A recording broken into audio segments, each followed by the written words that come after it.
मन बड़ा ही चंचल है, इसकी गति अपार है।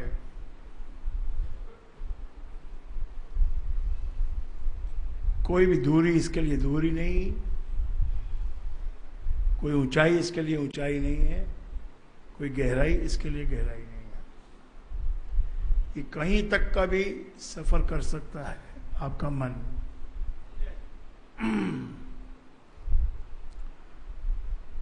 और चारों तरफ माया फैली हुई है, और ये मन का और माया का बड़ा मेल है। जहां जहां ये माया है वहां वहां ये मन दौड़ता है, उसके पीछे दौड़ता है।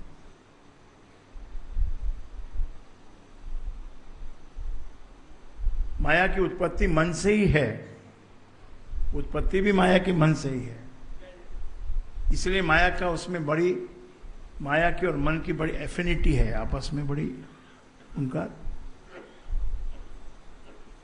जोड़ा है, बहुत आकर्षण है।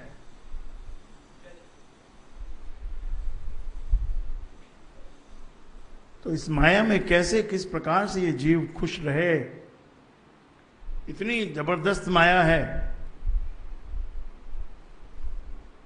तो साधारण जो हमारा जो सबका जो विचार है उसमें यही सबको लगता है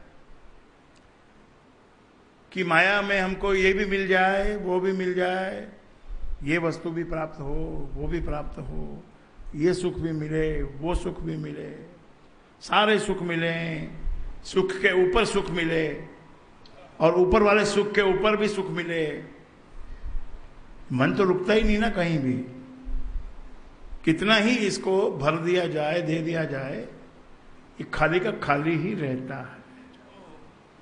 ये इसकी विशेषता जिसने जान ली, तब वहां से उसका जीवन अध्यात्म की ओर मुड़ता है।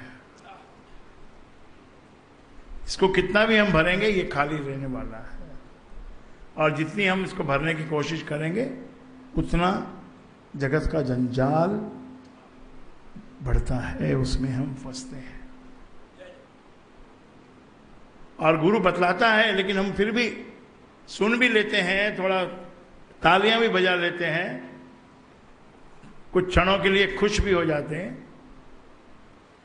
परंतु फिर वहीं जाके उसी जाल जंजाल में जाके गिरते उसी में हैं, पढ़ते वहीं जाके हैं, बैठते वहीं जाके हैं। तो ये तो बड़ा संयोग होता है कि ऐसे जीव को कभी सतगुरु मिल जाए। सतगुरु अपनी कोशिश से नहीं मिलते, सतगुरु तो स्वयं प्रकट होते हैं। पथ में प्रगटे सतगुरु, हस्त पकड़ कर आप, ताप तप्त से शांत कर दिया नाम का जाप। तो माया से कैसे हम पार पा सकते? माया को हम छोड़ तो सकते ही नहीं है, लेकिन इस माया के अंदर ही किस प्रकार से हमको आनंद मिले, सुख मिले, चैन मिले, उसके लिए हमको गुरु के वाक्य अपने हृदय में धारण करने पड़ेंगे। पहला एक सरल तरीका यह है कि गुणों को ही देखो। तुम जहां भी जाओ गुणों को देखो, और फिर गुणों को देखकर गुण को ही गुणगान करो, गुणों का गुणगान करो और गुणों को ही धारण करो। इससे क्या होगा? स्वर्णमयी जीवन बनेगा। जो जीवन एक नीचे गिरा हुआ जीवन जो है वो ऊपर उठने लगेगा। जैसे आप कहीं भी जाएंगे वहीं पर यदि आप गुणों पे ध्यान देंगे और बाकी वस्तुओं पे ध्यान नहीं देंगे, अपने चित्त में गुण, सब में बुराई भी मिलेगी आपको। अगर आप बुराई देखना चाहोगे हर जगह आपको कुछ ना कुछ बुराई मिल जाएगी। लेकिन उससे क्या होता है? बुराई देखने वाले को बुराई दिखती है और फिर बुराई मन में उसके रमती है, और फिर बुराई में वो रमता है, बुराई में ही वो गिरता है, बुराई में वो रहता है, बुराई बुरा सब हो जाता है। क्योंकि जहां तुम्हारी दृष्टि है वही वस्तु तुमको अंत में मिलनी है।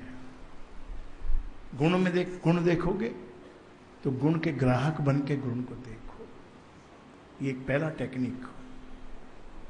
जहां भी जाओ वहां गुणों को देखो, और जैसे कुछ बुरा लगने लगे, कुछ बुरा समझ में आने लगे, वहां से रवाना हो जाओ।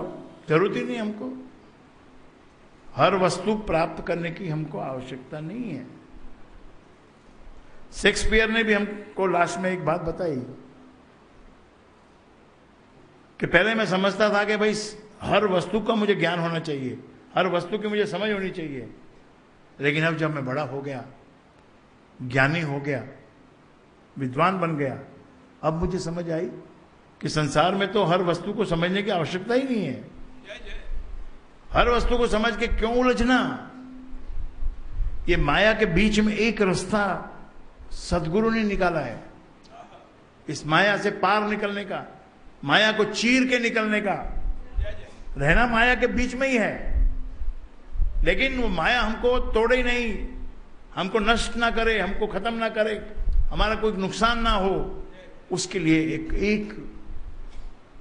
एक बात उन्होंने कही है, इस माया में से भी तुम पहले एक को चुन लो, माया में से किसी एक चीज को चुन लो। बहुत चुनाव हमने, बहुत चारों तरफ हम देखते हैं, कोई दुकान में हम जाएं, बड़े स्टोर में, तो वहां चीज खरीदनी मुश्किल हो जाती है, वहां हमारा जो ख्याल है वही भटक जाता है।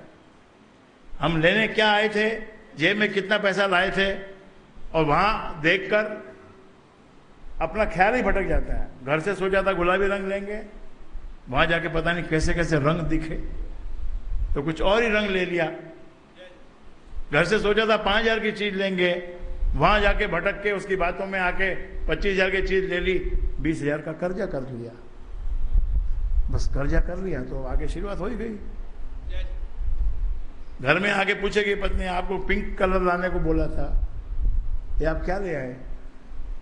कि बावड़ी में 25,000 की लाया हूं, बड़ा नया कलर आया, काय का नया कलर है ये, उधर मॉल में चमकता है, इधर घर में नहीं चमकता है। और कितने की लाए? कि 25,000 की लाए। तो ओहो 20,000 कहां से आया? कि कर्जा कर दिया है। बस हो गया रात दिन का काम चालू। 20,000 कर्जा कर लिया तो कम से कम 20 महीने का तो फटका लगेगा ही। 20 महीने के लिए बुकिंग हो गई आपकी, एडवांस बुकिंग। क्या करने की? चिंता करने की।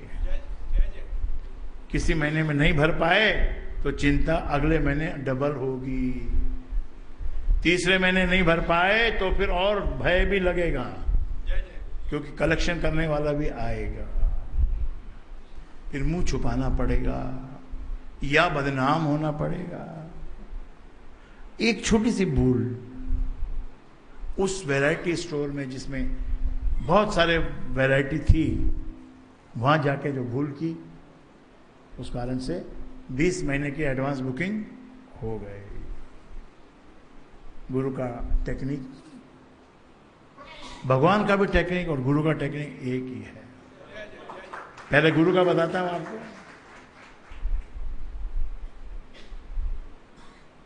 मजा जब आएगा जब मानोगे, लेकिन मानना मुश्किल है,